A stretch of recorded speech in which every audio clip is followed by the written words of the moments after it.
This is problem number 5-3, and in the section from 1 through 9, we're told to draw a sketch of the variation of stress versus time, compute maximum, minimum stress, mean stress, alternating stress, and stress ratio. So we're going to do that for this problem.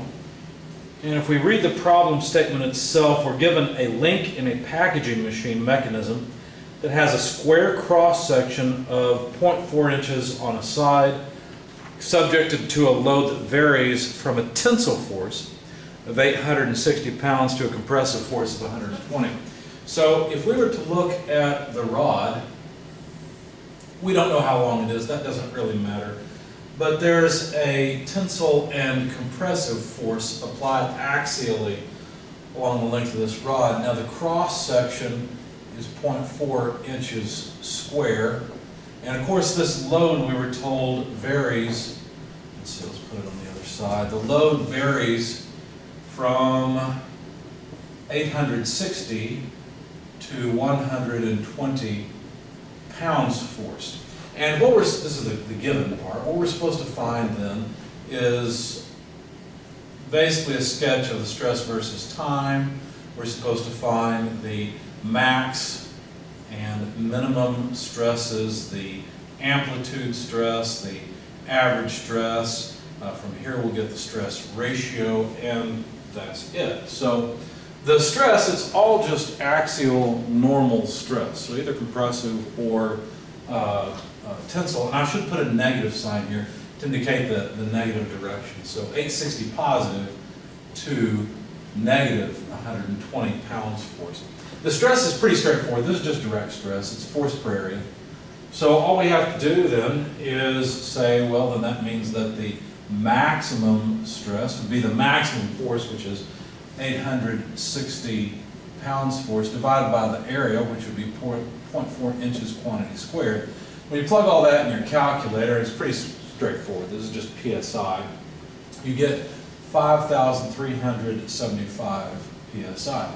Now to calculate the minimum stress, now look at the equation. It's force per area. The area is going to remain the same. The only thing that changes is the force. So we could just scale the maximum force, tack a negative sign onto it, and be okay.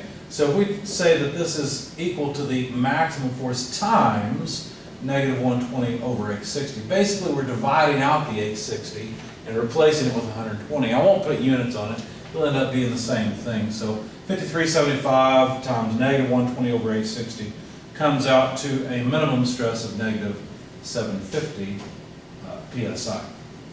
So there's the maximum and minimum stress.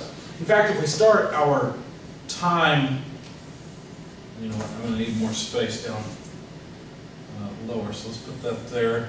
If we start our stress versus time graph, we already know the maximum and minimum stresses. They are 5375 PSI. Let's try that again. And the minimum stress is a negative 750 PSI. And the stress just varies between those two limits.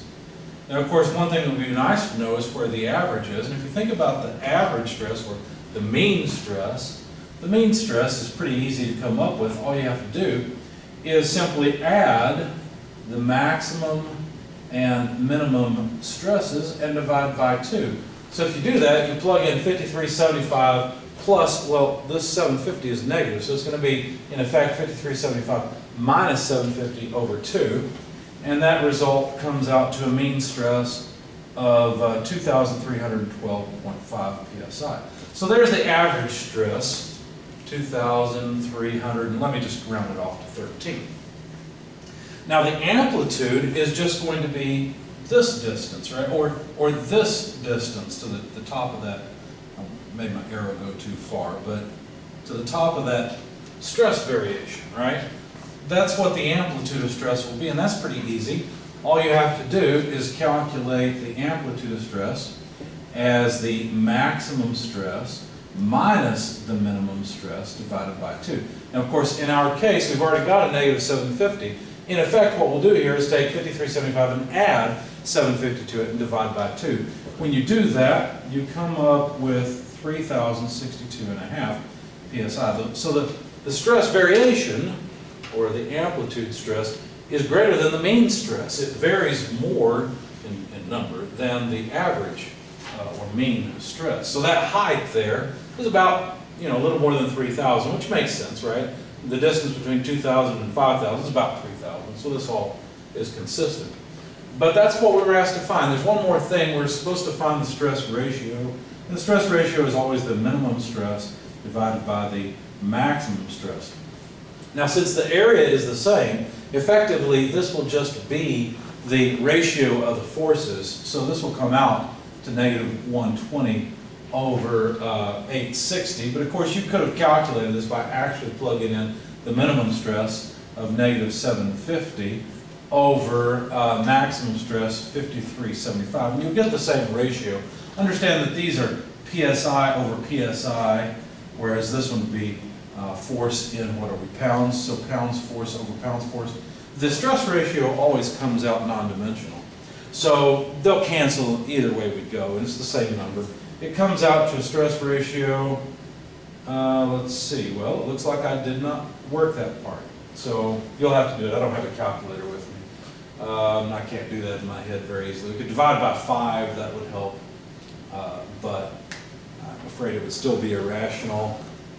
And I guess I could get a calculator and do it, but there's no point in the video. You can do this.